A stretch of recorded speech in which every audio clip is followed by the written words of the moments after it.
with you, moderator, that the misconception, the perception is fed daily by misinformation.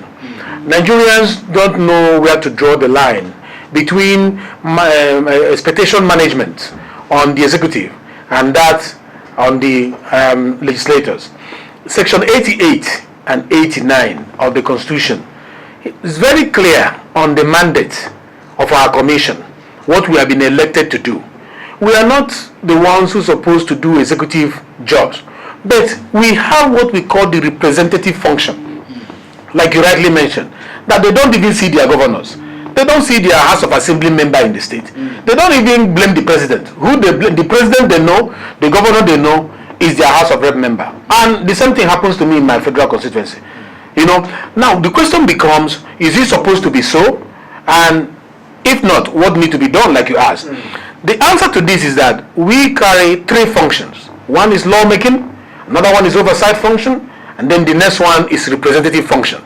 I have always argued that the definition of representation, in my own understanding, is the ability to do needs analysis of your constituency, carry them on your shoulder from your constituency during town hall meetings when you do this needs analysis, and you bring it to Abuja, to the House, and begin to see how to influence policies and laws that will help you achieve that. When I mean law, appropriation bill is a law, and you're a lawmaker. So if my people, like just what he said now, we need water. You've done road for us, you've given us electricity, but we need water.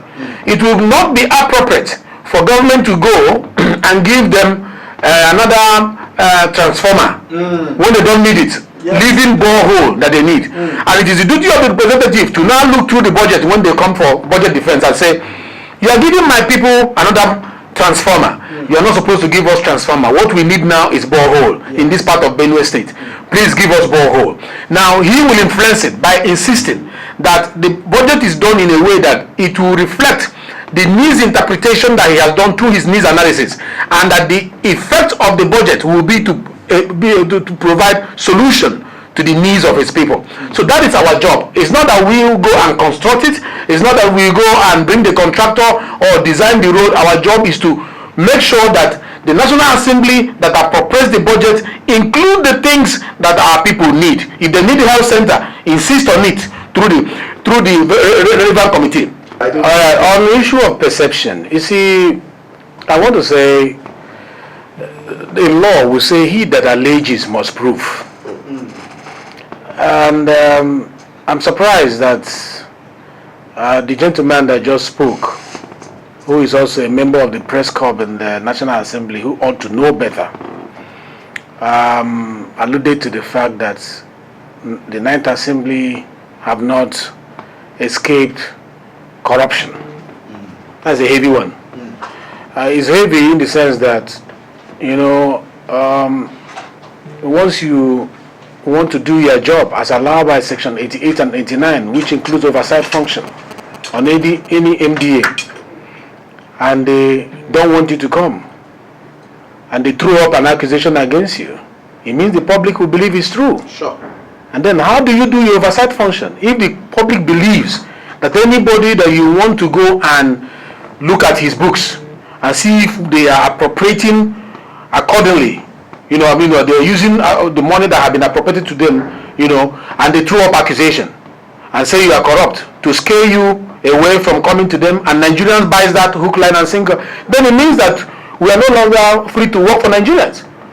Our oversight function is not for ourselves, it's for Nigerians, taxpayers' money. If we give you taxpayers' money, and we have to follow that money to make sure that the money is being used for what it's being meant for. It's our duty. That's why we are, elected. So if we want to come to you and you throw up one dust and say, well, you are corrupt, you took this from us, that would not scare us.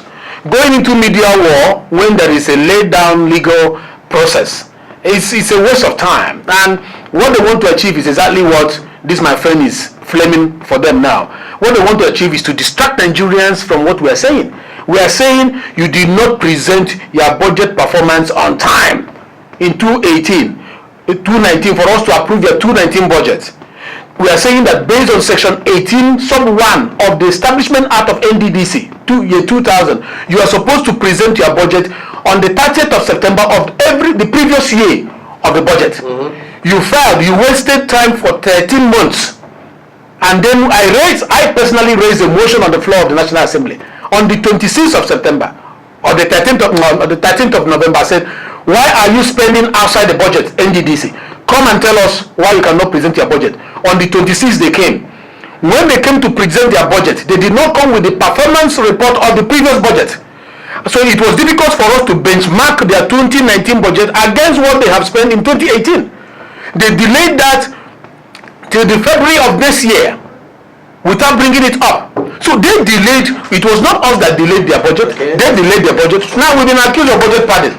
And we are hearing that we put in 1,000 project, 500 projects in the budget, that we padded the budget. The question is, how many projects do we have, new projects do we have in the current budget of the NDDC? The current budget that we have, the current project we have in the budget is a total of 5,959 projects. And out of these 5,959 projects, 543 projects were old projects that was rolled over. Okay? Now, if these projects were rolled over from the old project, it means that what is left in the budget is about 543 new projects. These 543 new projects are spread across 10 zones. One is the headquarters of the NDDC, and then the 9 states of the NDDC. So when you talk about that they are padding the budget, they are putting things in the budget, the new project we are talking about includes the headquarters of the NDDC, furnishing of the headquarters. It includes the forensic auditing that everybody is talking about. Okay. And Nigerians need to know that the president gave a directive that forensic auditing must be done. Then ask me, when they presented their budget, did they put any budget line for forensic auditing? The answer is no. The NDDC, IMC did not put any budget line that would provide fund for this forensic auditing.